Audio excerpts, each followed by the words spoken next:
Assalamualaikum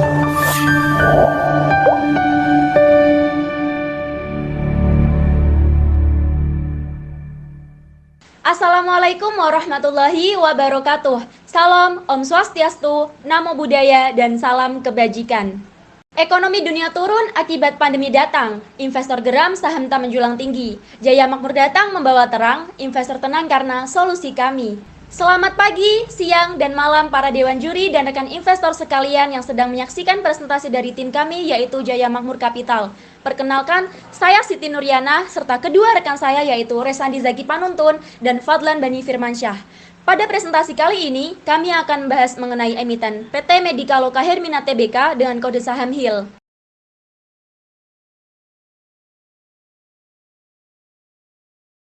Sebenarnya apa sih HIL itu? HIL adalah perusahaan terbuka yang bergerak di bidang layanan kesehatan, khususnya rumah sakit.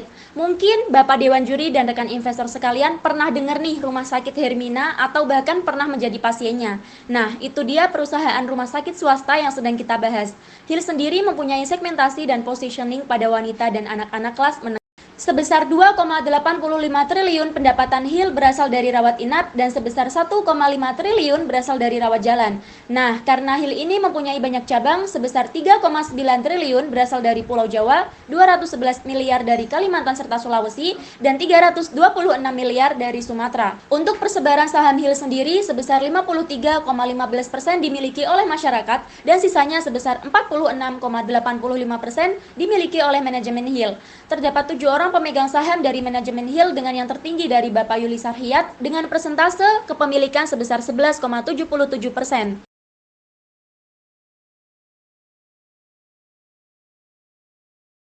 Baik, selanjutnya kita akan membahas ekonomi secara makro. Pada lingkup internasional, saya akan mengupas bagaimana COVID-19 mempengaruhi PDB dunia. COVID-19 membuat PDB dunia turun secara drastis. Namun, PDB dunia sempat naik secara signifikan hanya dalam 1 triwulan yang diakibatkan oleh tumbuhnya sektor real private consumption. Semenjak itu, PDB dunia kembali turun bahkan sampai pada titik yang semenjak COVID muncul karena kenaikan kasus pada triwulan 1 2021 bertepatan dengan munculnya varian virus Delta. Lalu, bagaimana dengan Indonesia? Semenjak COVID-19 masuk ke Indonesia, PDB Indonesia negatif 4 triwulan berturut-turut. Namun, kini pemerintah telah berhasil membuat PDB Indonesia positif 2 triwulan berturut-turut. Bahkan pada triwulan kedua, PDB Indonesia melebihi PDB sebelum COVID masuk. Selanjutnya, pada bulan Juni 2020, Bank Indonesia menetapkan suku bunga di angka 3,5% guna menjaga tingkat inflasi yang naik turun di tengah pandemi.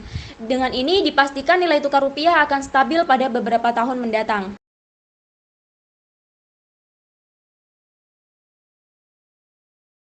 Nah, selanjutnya mari kita membahas keadaan industri kesehatan di Indonesia. Persebaran rumah sakit di Indonesia sangat tidak merata. Hanya di Pulau Jawa saja terdapat 1.157 rumah sakit dari total keseluruhan 2.924 rumah sakit. Untuk rumah sakit ibu dan anak, jumlah secara komprehensif sebesar 354 unit. Berdasarkan Persatuan Rumah Sakit Indonesia, pertumbuhan rumah sakit secara komprehensif sebesar 2% year on year. Untuk rumah sakit ibu dan anak justru mengalami penurunan sebesar 2% year on year karena transformasi menjadi RSU. Selanjutnya, pada persebaran rumah sakit di Indonesia, kelas rumah sakit C berada pada jumlah terbanyak. Untuk jenis rumah sakit sendiri dominan berbentuk RSU, kemudian disusul oleh RSIA, dan untuk kepemilikan dimiliki oleh swasta. Lalu, bagaimana COVID-19 mempengaruhi pertumbuhan pendapatan rumah sakit? Berdasarkan grafik yang ada, COVID-19 berkontribusi sebesar 30% sampai 40% atas pendapatan rumah sakit. Namun, pada awal munculnya COVID-19 di triwulan 2 dan 3 2020 berdampak secara negatif pada pertumbuhan pendapatan. Dampak terendah ada pada Pulau Sumatera, kemudian Jakarta dan sekitarnya, kemudian dampak tertinggi berada pada Jawa Timur, Bali, NTB, NTT, dan Timur. Hal itu terjadi karena angka kasus COVID, kebijakan publik, dan penanganan kasus COVID pada setiap wilayah. Kemudian, di Indonesia sendiri, pemerintah sudah menerapkan pemerataan program vaksinasi COVID-19 untuk masyarakat dengan memberi dana 43,6% atau setara dengan 74 triliun dengan prioritas utamanya adalah para frontliner dengan total dosis 300 juta lebih. Baik, selanjutnya kita akan membahas apa sih kekuatan dari HIL ini. Bisa kita lihat pada grafik. Hill menjadi satu-satunya rumah sakit di antara kompetitornya, yaitu Shiloh dan Mika, yang konsisten pertumbuhan pendapatannya walaupun pandemi datang. Pendapatan Hill tetap tumbuh dengan stabil sebesar 4% year on year. Selanjutnya, Hill adalah spesialis dalam penerimaan BPJS. Semua rumah sakit Hill menerima pasien BPJS dan setengah lebih pasien harian Hill adalah pengguna BPJS. Dengan demikian, pendapatan Hill akan terus tumbuh karena peserta JKN yang terus tumbuh setiap tahun. Hill juga mempunyai model bisnis yang unik. Para dokter spesialis dapat membeli saham dan menerima dividen. Dengan demikian, setiap rumah sakit Hill dapat dikendalikan oleh ahlinya yang sudah mengetahui keadaan lapangan. Hal ini juga membantu Hill dalam melakukan ekspansinya. Selanjutnya, berdasarkan BPS dan World Bank, sebesar 66 juta masyarakat Indonesia adalah anak-anak dan sebesar 115 juta masyarakat Indonesia berkelas ekonomi menengah. Hill mempunyai fokus pasar pada wanita dan anak kelas menengah yang memberikan brand awareness dan interest pangsa pasar yang luas. Terakhir, Hill adalah rumah sakit yang sangat agresif dalam ekspansi. Kita bisa lihat pada grafik, investing cash flow Hill sangat tinggi jauh dari peers. Hill juga berhasil melampaui Shiloh, rumah sakit terbesar pada tahun 2019, dalam waktu 1 tahun. Bahkan, sejauh ini Hill berhasil mempunyai kamar 38% lebih banyak dari Shiloh. Baik, inilah perbandingan jumlah rumah sakit, kamar, dan dokter antara Hill dan kompetitornya. Hill menjadi rumah sakit terbanyak dalam segala aspek. Pada radar berikut, terlihat bahwa ancaman-ancaman pada Hill tergolong rendah, kecuali ancaman pada substitusi. Masyarakat kelas ekonomi menengah sangat bergantung pada rumah sakit yang menerima BPJS, seperti Hill. Hal itu membuat daya tawar dari masyarakat rendah. Perihal pemasok, Hill mempunyai beberapa opsi pemasok. Pertama, Hill akan memprioritaskan pemasok domestik. Namun, jika negosiasi tidak lancar, Hill akan berpaling ke pemasok internasional. Jadi, daya tawar dari pemasok cenderung rendah.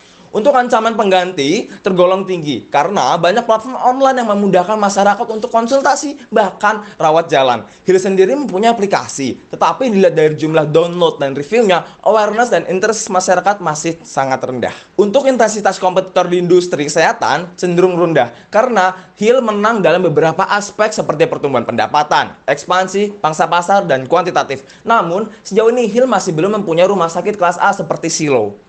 Untuk ancaman kompetitor baru cenderung menengah ke bawah karena izin yang kompleks, modal yang cukup besar, dan pertumbuhan rumah sakit yang sangat rendah.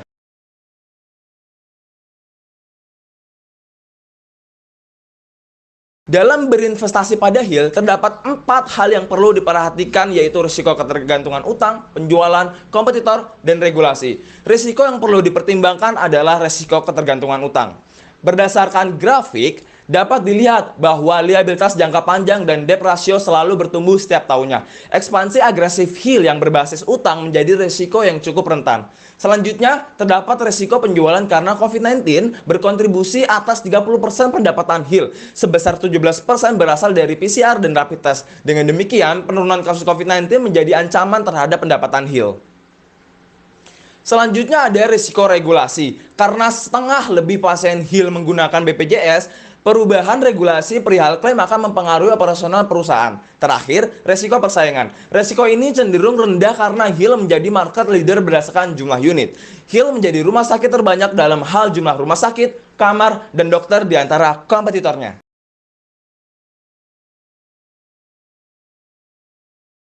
Setelah melantai di Bursa Efek Indonesia pada 16 Mei 2018, efektivitas manajemen dalam perusahaan setiap tahun selalu mengalami kenaikan. Hal ini ditunjukkan oleh rasio return of asset dan return of equity yang selalu mengalami kenaikan seperti pada gambar berikut.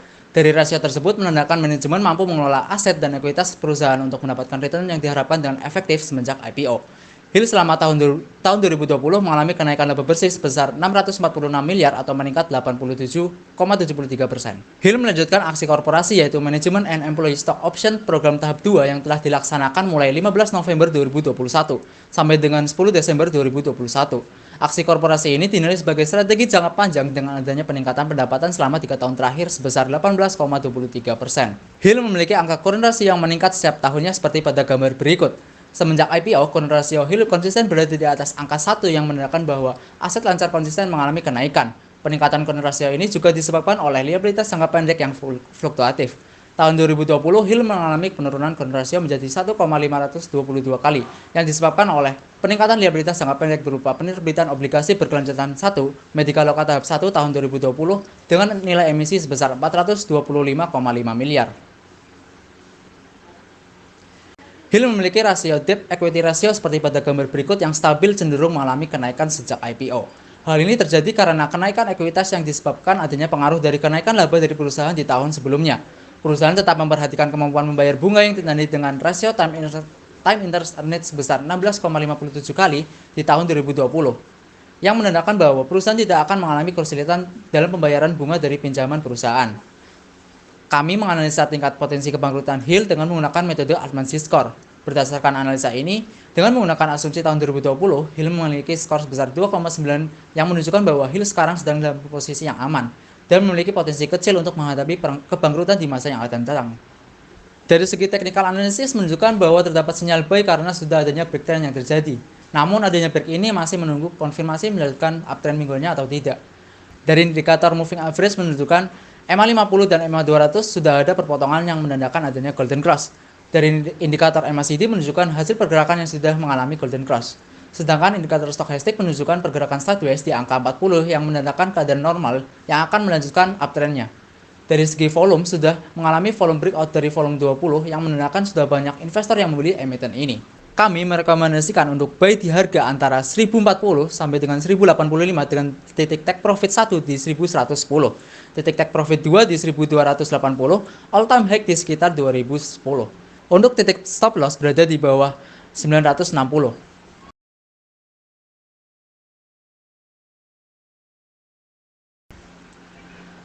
Kami menggunakan metode discounted cash flow free cash flow to frame dengan proyeksi aliran kas hingga 5 tahun ke depan. Kami merekomendasikan buy terhadap Hill dengan target harga 1499 yang mengindikasikan bahwa adanya potensi kenaikan hingga 49% terhadap harga penutupan pada tanggal 22 November 2021. Nilai WACC merupakan cost of capital berdasarkan pembiayaan perusahaan. Cost of debit Hill sebesar 4,33% yang diperoleh berdasarkan interest expense gross dibagi dengan jumlah utang yang dimiliki oleh perusahaan. Cost of equity Hill sebesar 11,26% yang kami peroleh menggunakan metode capital asset pricing models. Adapun risk free rate kami menggunakan bunga obligasi pemerintah Indonesia kurun waktu 10 tahun yaitu 6,6% dan market risk premium Indonesia sebesar 6,56%.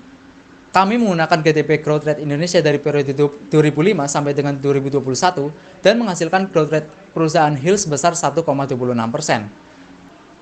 Berdasarkan metode ini, perusahaan memiliki angka pada kisaran 19,36 yang kami peroleh dari perhitungan enterprise value dibagi dengan EBITDA, di mana angka tersebut mengindikasikan bahwa secara kinerja keuangan dapat dikategorikan sebagai perusahaan yang baik. Tercermin dari tingkat revenue perusahaan yang cenderung meningkat hingga 5 tahun ke depan berdasarkan hasil analisis tim kami.